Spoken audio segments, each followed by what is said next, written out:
What's up mga par, for today's vlog nga, nandito tayo ngayon sa the 30th call para sa setup natin sa meet and greet ng Cocomelon. So tara, mag setup tayo mga par.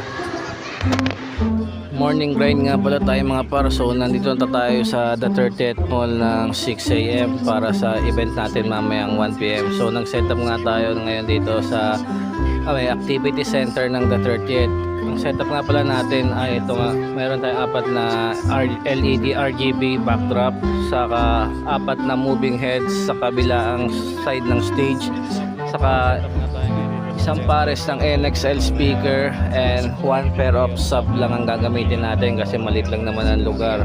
So ito nga, nag-setup na yung mga kasama natin. Bali meron pa nga apat na RGB na LED sa taas ng backdrop natin. Bali 8 na ang backdrop natin ngayon. Meron nga rin pala tayong 2-in-1 na amber light sa third floor nga. So ito, pupunta nga tayo ngayon sa control naman para check yung mga gamit natin na controller dito sa event. Ayun nga pala yung brand natin ng moving heads BLTG. So para sa mixer natin, para sa audio, ang gagamitin natin ay SQ5 ng Allen & Heath. Para sa mga lights naman natin ay Tiger Touch.